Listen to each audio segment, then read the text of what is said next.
um, yeah, sorry. This is not really a great intro right now because I am trying to recover after watching six frigid episodes of See You Tomorrow at the Food Court, the anime to come out summer 2025.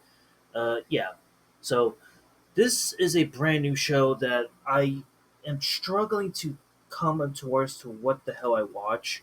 But this is an anime, basically, to come out of summer 2025 by Atelier Pondar Studios, a studio that I have held in high regard as of late because of some pretty big shows that I've talked about and gush over grains about. Most recently, I talked about Isekai Ojisan, which is one of the most underrated isekais come out of recent memory.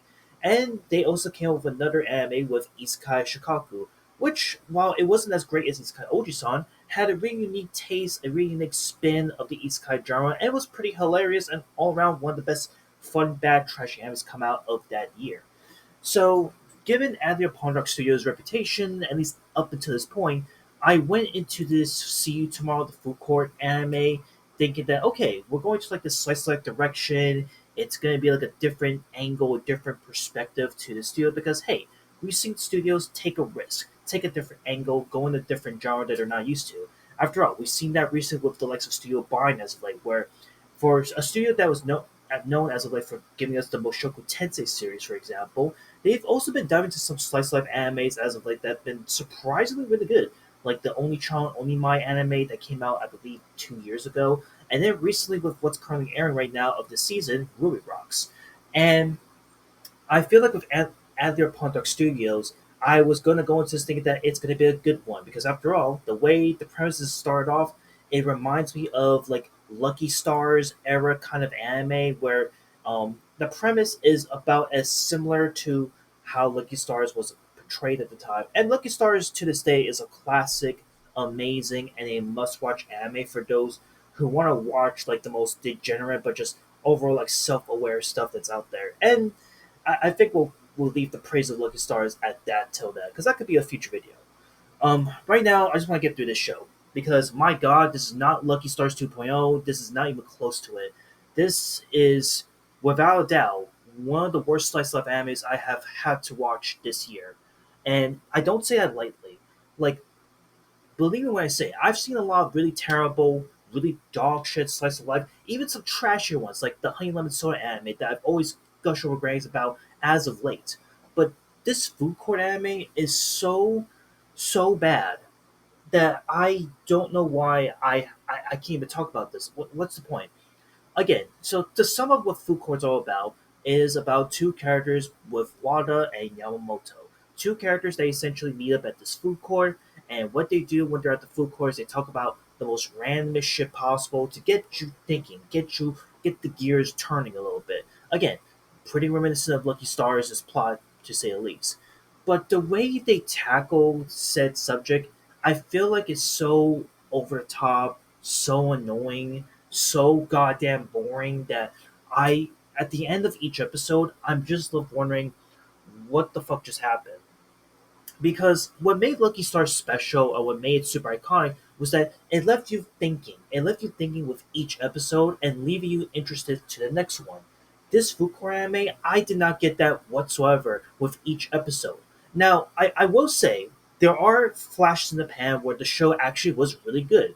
Take, for example, the fifth episode, where it finally dives into how our two main characters, Yamamoto and Wada, came together, how they became friends, and how they started this whole food court shenanigans, how they decided to make the food court their main place to stay and hang out. And I thought that was really cool. I thought that was a really cool, heartfelt, and really like for the first time, like one of the best episodes of the show.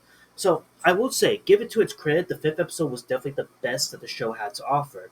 And to an extent, today's episode was a pretty good ending because it finally felt like it was finally tippy toeing to what made the show supposedly special in the first place.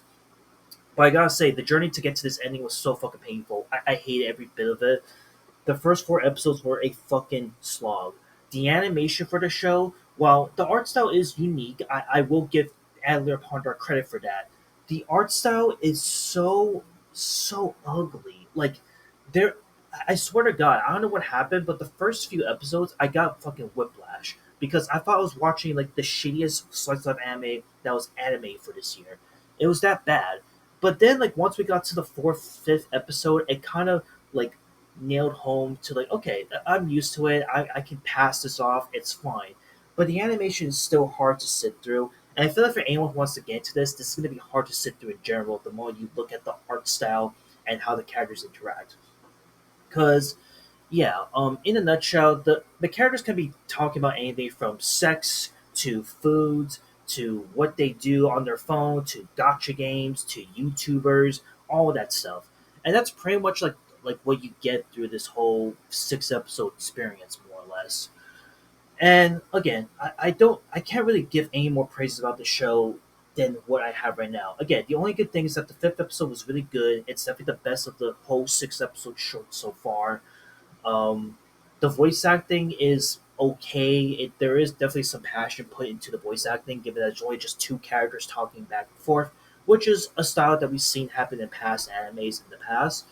But once again, this show just feels so devoid, so empty of life. There's literally like little to no interest to keep you engaged, to keep you interested in the next set of episodes. And then once you get to the fifth and sixth episode, it's already too fast, too late. So yeah, see you tomorrow at the food court. It's not a good show. I This is just really really painful to go through, and I was trying so hard to hold on to wanting to even talk about the show when this first came out, but I was like, no, I need to sit through this. I need to sit all the way through because it's just 6 fucking episodes. How bad can it be? And oh boy, it is. It is bad. It is fucking bad. So yeah, different format, different whatever. I don't fucking give a shit. This is like this is like a light three. I give this a light three right now. It is so unbelievably bad. Again, few flashes in the pan where it was really good, but overall, this is just terrible. This is horrible. I hated every bit of this experience. It was just not worth my time. I would rather watch Lucky Stars or any other show in this caliber over this show, and I'll leave it at that. And yeah, just want to make this because it's done, it's over. I am through with this show. So yeah, I'll see you on the next one. Later.